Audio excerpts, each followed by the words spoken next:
Views welcome to DJ மஸ் Tamil channel. Mahanadi சீரியலுக்கான upcoming எபிசோட்ல வெளில காஃபி குடிச்சிட்டு இருக்க காவேரியை பார்த்த விஜய் அங்கேருந்து வந்ததும் என்ன காவேரி ஆஃபீஸ்க்கு அப்படின்னு சொல்லிட்டு கேட்டதும் காவேரி வந்து அப்படியே சைலண்டாக நிற்க, ஓகே காவேரி நீ ஒன்றும் டிஸ்டர்ப்டாக தான் இருக்கன்னு நினைக்கிறேன். சரி நான் ஆஃபீஸ்க்கு போகிறதுக்கு முன்னாடி உங்கள் மாமா கூட கடைக்கு போயிட்டு வரலான்னு இருக்கேன் உங்கள் மாமா கூட்டிகிட்டு அப்படின்றாரு.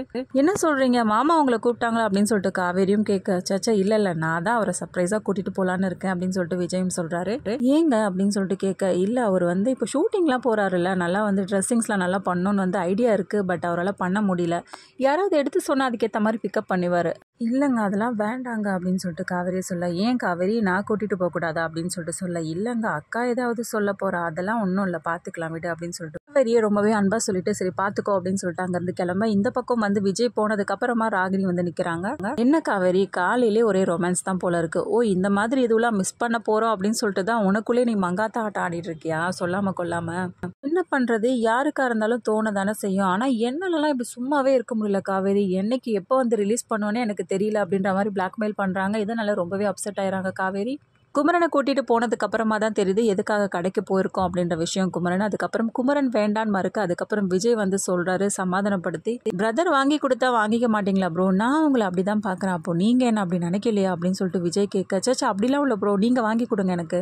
நிறைய ட்ரெஸ்லாம் வந்து செலக்ட் பண்ணுறாங்க, செலக்ட் பண்ணி எல்லாத்தையும் வந்து வியர் பண்ணி பார்க்க சொல்கிறாங்க. நிறைய ட்ரெஸ்லாம் வந்து எடுத்து எல்லாமே சூப்பராக இருக்குது நல்லா இருக்குன்னு சொல்லிட்டு விஜய் வந்து செலக்ட் பண்ண, அதுக்கப்புறம் வந்து குமரனும் போட்டு காட்டுறாரு. 1000 கிட்ட விஜய் வந்து ட்ரெஸ் எடுக்கிறாரு. இதை பார்த்துட்டு ரொம்ப ஷாக் ஆகிறது மட்டும் இல்லாமல், ஐயோ ப்ரோ வந்ததுக்கு ஒரு 2 ட்ரெஸ்ஸாவது எடுத்துக்கிறேன், இவ்வளோ ட்ரெஸ்லாம் வேண்டாம் அப்படின்னு சொல்லிட்டு சொல்கிறாங்க. இல்லை ப்ரோ பொங்கலுக்கோ இல்லை தீபாவளிக்கோ எல்லாருக்குமே சேர்த்து எடுத்தால் கூட இவ்வளோ தொகை வராது, எனக்காக ஒருத்தருக்காக மட்டும் எதுக்கு இவ்வளோ கொடுத்து எடுக்கணுமா அப்படின்னு சொல்லிட்டு குமரன் சொல்கிறத கேட்ட விஜய் சொல்கிறாரு, இங்கே பாருங்க ப்ரோ உங்களோட தனிப்பட்ட இதுக்காக எடுத்தேன்னு நினச்சிக்காதீங்க, இது உங்கள் ப்ரொஃபஷனலுக்காக தான் எடுத்திருக்கோம், ஸோ அதெல்லாம் அப்புறமா பார்த்துக்கலாம் விடுங்க அப்படின்னு சொல்லிட்டு பில் போடுறாரு. இது என்னோட கிஃப்டாக கூட நீங்கள் எடுத்துக்க தேவையில்ல, நீங்கள் ஒரு லெவலுக்கு வருவீங்க பார்த்தீங்களா, கோடிக்கணக்காக சம்பாதிக்கும் போது அப்போ எனக்கு வாங்கி கொடுத்தீங்கன்னா கூட நான் அக்செப்ட் பண்ணிப்பேன். ஒரு பக்கம் ஆசிரமத்துக்கு போன காவேரி வெண்ணிலாவை பார்த்து அங்கே உள்ளவங்க கிட்ட விசாரிக்கிறாங்க. அங்கே உள்ளவங்க, நிவேதா வந்து 1 வருஷம் கிட்ட ஆகுதுமா, இதுக்கு முன்னாடி எந்த இம்ப்ரூவ்மெண்ட்டும் தெரியல, ஆனால் நீங்கள் அன்றைக்கி வந்துட்டு போனதுலேருந்து நல்ல இம்ப்ரூவ்மெண்ட் தெரியுது, ஆனால் யாரையும் அந்த அளவுக்கு ஞாபகத்துக்கு கூட இல்லை, ஆனால் இந்த பேப்பரை வச்சுட்டு பார்த்துட்டு விஜய்னு சொல்லிட்டு இருக்காங்க அப்படின்னு சொல்கிறத கேட்ட காவேரி, யாருன்னு உங்களுக்கு தெரியுதா அப்படின்னு சொல்லிட்டு நியூஸ் பேப்பரை காட்டி கேட்க, விஜய் ஏன் விஜய் அப்படின்னு சொல்கிறத கேட்டு அழுதுகிட்டே அப்படியே வெளியில் வந்துடுறாங்க காவேரி.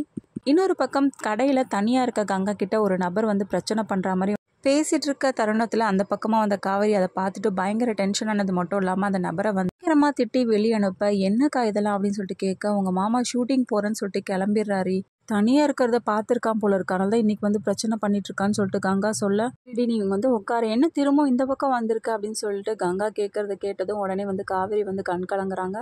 மேலேயும் நான் எனக்குள்ளேயே வச்சுக்கிட்டு புலம்பிட்டு இருக்கிறது நல்லா இருக்காதுக்கா, நான் எல்லாத்தையும் சொல்லிடுறேன் அப்படின்னு சொல்லிட்டு கங்கா கிட்ட எல்லாத்தையுமே சொல்ல ஆரம்பிக்கிறாங்க. வெண்ணிலா விஷயத்தை பற்றியும் இதை கொண்டு ராகினி மிரட்டிட்டு இருக்கா அந்த விஷயத்தை பற்றி எல்லாத்தையும் சொல்லி வள ஆரம்பிக்கிறாங்க. இதனால ரொம்பவே அதிர்ச்சியாகி போகிறாங்க கங்கா. மேலேயும் இந்த விஷயத்தை பற்றி நான் அவர்கிட்ட சொல்லாமல் இருந்தேன்னா அது நான் பண்ணுற துரோகமாகும்க்கா அவருக்கு அப்படின்னு சொல்லிட்டு சொல்கிறாங்க. அவருடைய பிறந்தநாள் வருது, அதனால அவருடைய பிறந்தநாள் பரிசா நான் வெண்ணிலாவை அவர் முன்னாடி கொண்டு வந்து நிறுத்த போகிறேன்க்கா, அதுக்கப்புறமா அவர் என்ன முடிவு எடுத்தாலும் அதை ஏற்றுக்க நான் தயாராக இருக்கேன்க்கா அப்படின்னு சொல்லிட்டு சொல்லி அழ ஆரம்பிக்கிறாங்க.